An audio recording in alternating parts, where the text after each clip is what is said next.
Hi there, this is Lou again. Today we're going to talk a little bit about Pharisees. People are calling each other Pharisees. Well, it's a word in the Hebrew. It's based on the word par, or we would transliterate that as P-A-R. It means the parashim, or the parashim, and it means the divided ones, or the separated ones. And they considered themselves pretentiously better than everybody else, and they were always looking down at other people. And that's one of the problems Yahusha had with them, but there was more. They were making up men's rules, and they were endorsing and enforcing people to live by traditions. And traditions are nothing to Yahuwah. One of the things that we often see is pretentiousness in people wearing something to make themselves look special. Yes, I feel pretty special now. Oh yeah. Anyway, this is a Natsarim search team badge. You know, that's all that is. It doesn't make anything better. It doesn't make anybody better. But what they do is they take these little domes and they put them on their head. And we're not supposed to pray or prophesy or read scripture with our head covered. I mean, come on. Anybody that does that dishonors their head. And you know who your head is. It's not your head. It's your boss. Well, let's not pray right now. I'm going to show you what they look like. Okay. Hey, now, this is a Hindu thing. You know, that's where it came from. Silk Road stuff, you know. Anyway, watch this. What? This is a nice scarf. It's a scarf. You can wear a scarf. It's not a problem. And you can wear a hat. But don't think it makes you special in his eyes. Look at the... Have you... what? The Dalai Lama gives these things to people. You know, it's a sign of friendship.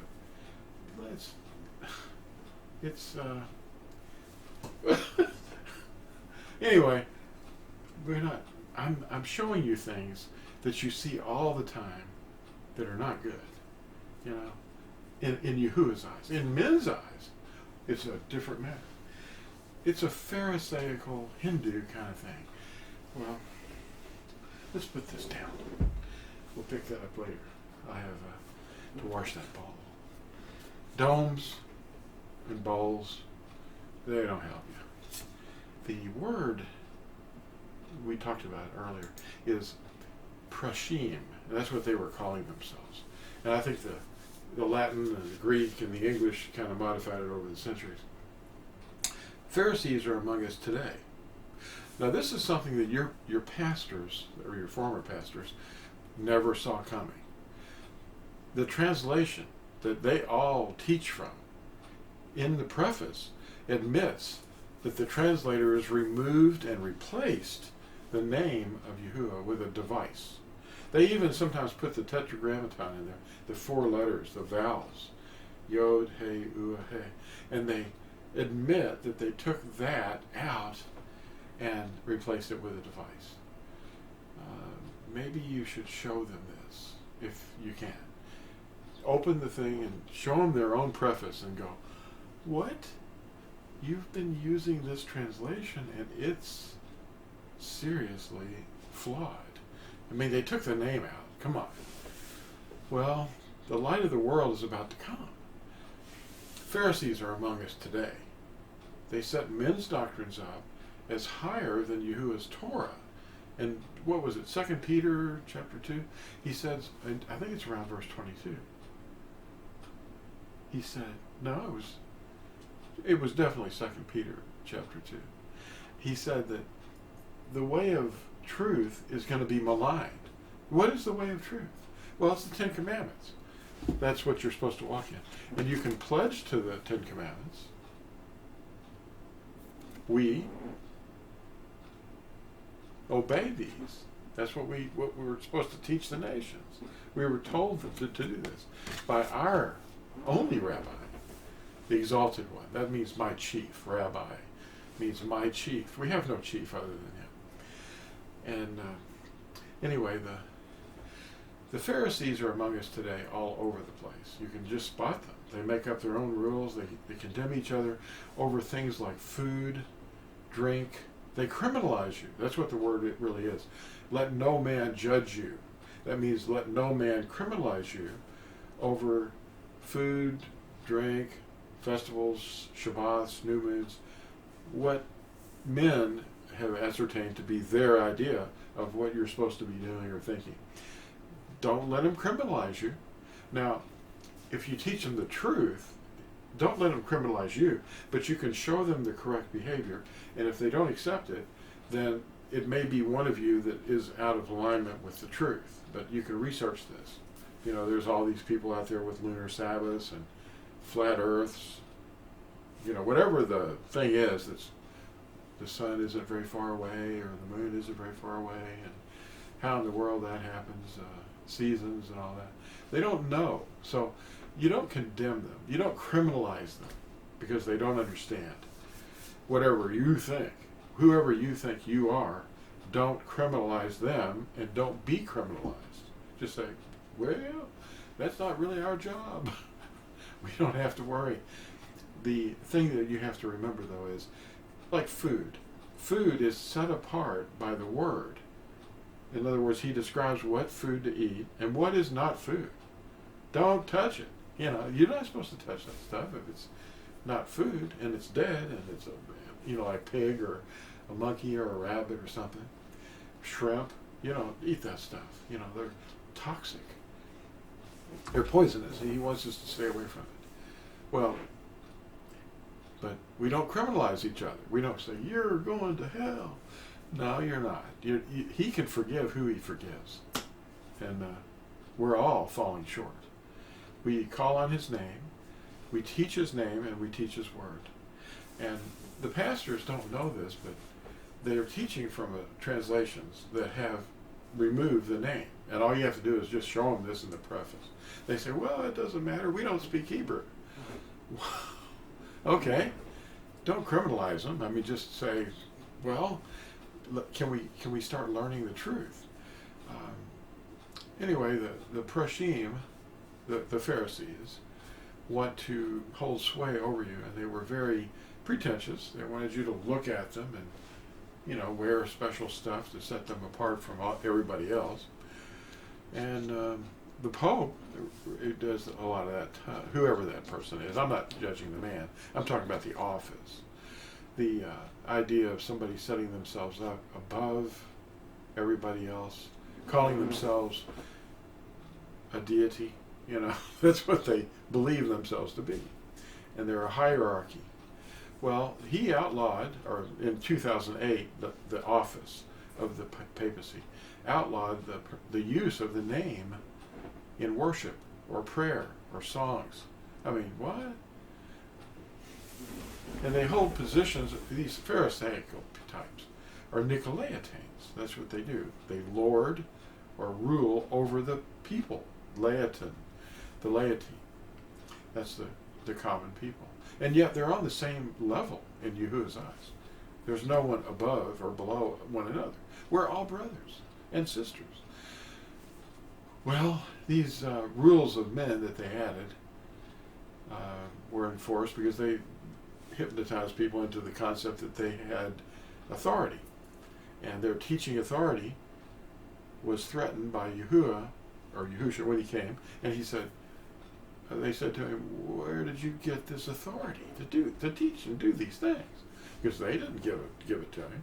That's the ordaining. Who ordered you to do these things? And they were the ones that could ordain. People have asked me, are you ordained? I guess, yeah. Who would ordain us? Men can't ordain other men. All you can do is be ordained by Yahusha. That's who ordains us. He gives us he leads you into the paths of righteousness for his name's sake. And if they don't even have the paths of righteousness, they've rejected them and put his word behind them. And they don't even use his name, well, what's that saying? I don't know. I'm not judging them. I'm looking at the criteria of what Scripture teaches. So the Pharisees were thinking of themselves as better than everyone else because a group of men endorsed their doctrines, and the men's doctrines, which were just made up rules, became higher than Torah, the instructions of Yahuah. And I think the thing that we have to ask ourselves is, why was Yahusha such a threat? Well, him and his Natsarim were all over the map in that area, and they were teaching the name. Well, they had forbidden the utterance of the name, so that was the main problem right there. That's why Shaul, before he was Paul, was sent to Damascus to arrest all the Natsarim in that congregation up there that may have been converted to the belief in Yahusha's atoning blood. That's where they met. They didn't meet in a CHURCH or steeple or anything like that. They were right there among all the Yahudim and other believers, and well, they were mainly in disfavor for that, and not much has changed. You start using the true name, everybody around you goes, what's he saying? Because we're not all the same. See, it's xenophobia is what it is. We're just trying to teach the truth, and it seems foreign. The added rules of men and holding positions over others without compassion, and thinking of themselves as better than everyone else because a group of men endorsed their doctrines. Ooh. And these were among the errors that Yahusha kept showing them, the leaders of his people. They exalted themselves, and that's what rabbi means, an exalted one, or a chief. And their rules superseded Yahusha's Torah, Yahuwah's Torah. They're the same person. They withheld the key of knowledge, which is his name. That is his name, the key of knowledge. Psalm 118, verse 26. The name of Yahuah. Today we see teachers arguing over calendars. It's causing great division. A week isn't a week to them. They have set up new weeks and patterns of 7 days based on when the moon is a certain phase. And that's nothing to do with the moon. The week and the moon are not related. But they still argue about it, and they're dividing. One of the criteria of being a Pharisee is to be a divider, somebody who separates themselves off from the main herd, and they say, that's not it. The Natsarim have to all agree and be one, unity, and no divisions are allowed. Anyway, we see these things happening, and the days of the week haven't been lost. Even the Gentile nations have had 7 days. They didn't get it from Rome. Rome tried to make it 8 days, and that's not where the 7 days came from. Not a single day is missing from Japan to Jamaica.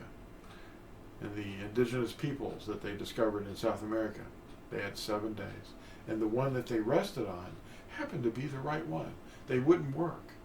And they didn't know why necessarily, but they had that 7-day pulse. Even the Native Americans that were living in the United States, in America, North America, when the colonists came, they realized that these people had a 7-day week, and they wondered, wow, that's amazing. How'd they get that?